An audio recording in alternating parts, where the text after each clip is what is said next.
Hi friends, welcome to voice of the people. బతికుంటే బలిసాకు తినొచ్చని ఊరికేనే అనలేదు.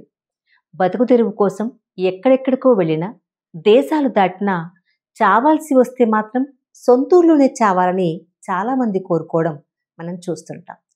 కరోనా లాక్డౌన్లో జీవనాధారం లేక, ఇంటికి చేర్చే ప్రయాణ సాధనాలు లేక, కాలినడకనే ఇళ్లబాట పట్టిన కార్మికులెందరినో చూశాం. చచ్చినా సొంతూరులో సొంత వాళ్ల మధ్య చావాలన్నది వీళ్ల కనీస కోరిక. కరోనా కాలంలో కనిపించిన ఇలాంటి కన్నీటి కథలెన్నో. అటువంటి ఒకానొక కథకు సినీ రూపం హోమ్ బౌండ్, ఇంటి వైపు సాగే ప్రయాణం. మాతృక పత్రిక కోసం మంచి సినిమా నిర్వాహకులు ఐక బాలాజీ గారు అందించిన ఈ చిత్ర సమీక్ష మీకోసం.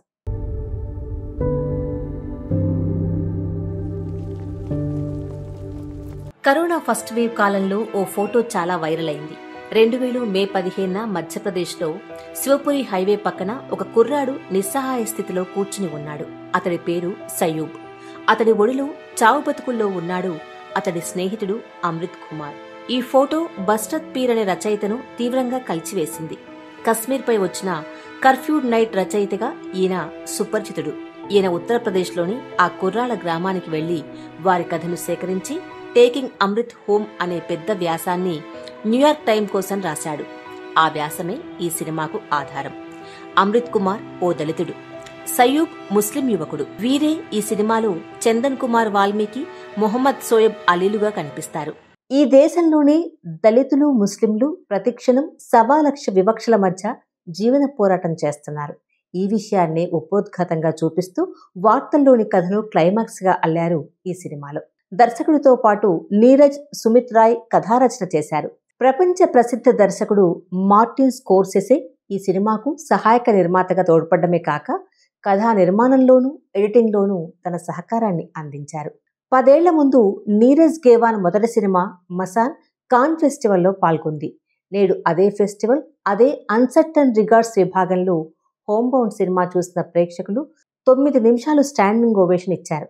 టొరంటో ఫెస్టివల్లో కూడా ఈ సినిమా 2 అత్యుత్తమ సినిమాగా నిలిచింది. వార్సా, మెల్బోర్న్, జూరిక్ ఫెస్టివల్లో కూడా ఈ చిత్రం అవార్డులు గెలుచుకుంది. 98వ అకాడమీ అవార్డుల కోసం భారతదేశపు ఎంట్రీగా ఎంపికైంది. ప్రపంచమంతటా తన జైత్రయాత్రను ముగించుకొని భారతదేశంలో విడుదలకు సిద్ధం కాగానే వివక్షను ఎదుర్కొన్న సినిమా ఇది.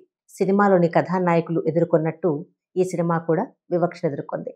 సెన్సార్ వాళ్ళు 11 చోట్ల కటింగ్ చేశారు. కొన్ని డైలాగులు కట్ చేశారు, కొన్ని డైలాగులు మ్యూట్ చేశారు, కొన్ని అర్థవంతమైన షాట్లను తొలగించారు. అంతటితో వాళ్ల కష్టల్లారలేదు. చాంతాడంత నిరాకరణ పత్రాన్ని రాయించి దాన్ని పూర్తిగా చదివించి వినిపించమన్నారు. ఇక డిస్ట్రిబ్యూషన్ వాళ్ళు యథావిధిగా తమ తెలివి ప్రదర్శించేశారు. కొన్ని థియేటర్స్లో కొద్ది షోలు కేటాయించి జనాలకు అందకుండా అడ్డమైన వేళల్లో ప్రదర్శించారు. ఇక కథలోకి వెళ్దాం. చందన్ కుల వివక్ష బాధితుడు. ముస్లిం సోయబ్ది మరింత భయంకరమైన పరిస్థితి. తను దేశభక్తుణ్ణేనని, నేరస్తుణ్ణి కాదని అనునిత్యం రుజువు చేసుకోవాలి. ఒకసారి పోలీసు ఉద్యోగం సంపాదిస్తేనా మీసం మెలితిప్పుతూ బతకొచ్చు. కులమతాలు ఏమిటని ఎవడూ అడగడు. ఇంతేకాకుండా వారికి తక్షణ ఆర్థిక అవసరాలున్నాయి. చూరు కారుతున్న ఇంటిని రిపేర్ చేయించడం చందన్ అవసరం. సోయబ్ తన తండ్రి కాళ్లకు ఆపరేషన్ చేయించాలి. అందుకే 12వ తరగతి పాస్ అయిన ఆ ఇద్దరు పై చదువుల సంగతి పక్కన పెట్టి పోలీసు ఉద్యోగం పోటీ పరీక్షల కోసం ప్రిపేర్ అవుతున్నారు. అమృతకాలపు భారతంలో నిరుద్యోగం ఏ స్థాయిలో ఉందో అందరికీ తెలిసిందే. విపరీతమైన పోటీ. 3,500 స్థానాల కోసం 25 లక్షల అభ్యర్థులు దరఖాస్తు పెట్టారు. అంటే ప్రతి 715 మందిలో ఏ ఒక్కరికో ఉద్యోగం దక్కుతుందన్నమాట. పరీక్షా కేంద్రానికి చేరాలంటే రైల్వే ప్లాట్ఫామ్ పై ఇసుక వేస్తే రాలనంత అభ్యర్థుల కిటకిట. ఇది ఉద్యోగ ప్రయత్నమా, యుద్ధమా? వెనుదిరిగి పోదామనుకుంటాడు చందన్. అతన్ని మోటివేట్ చేసి ముందుకు నడిపిస్తాడు సోయబ్. అక్కడ రైల్వే ప్లాట్ఫామ్ పై చందన్ కు సుధతో పరిచయం అవుతుంది. పేరేంటని అడుగుతుంది సుధ. చందన్ అని జవాబిస్తాడు. చందన్ సరే, పూర్తి పేరేంటి? చందన్ కుమార్ అంటాడు. కులాన్ని సూచించే వాల్మీకి అన్న పదాన్ని దాచేస్తాడు. సుధకు విషయం అర్థమవుతుంది.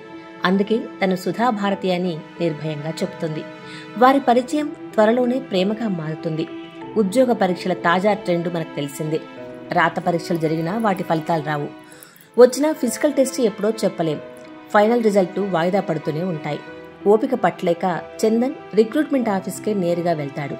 అక్కడి అగ్రవర్ణ ఆఫీసర్కు రిజర్వేషన్లపై పీకల దాకా కోపం. చందన్కు మళ్లీ అవే ప్రశ్నలు ఎదురవుతాయి. పేరేంటి, పూర్తి పేరేంటి, తనది బ్రాహ్మణ కులమని, భరద్వాజ గోత్రమని బొంకేస్తాడు చందన్. జంజం ఉన్నది లేనిది తెలివిగా ఎలా కనిపెట్టాలో ఆ ఆఫీసర్కి బాగా తెలుసు.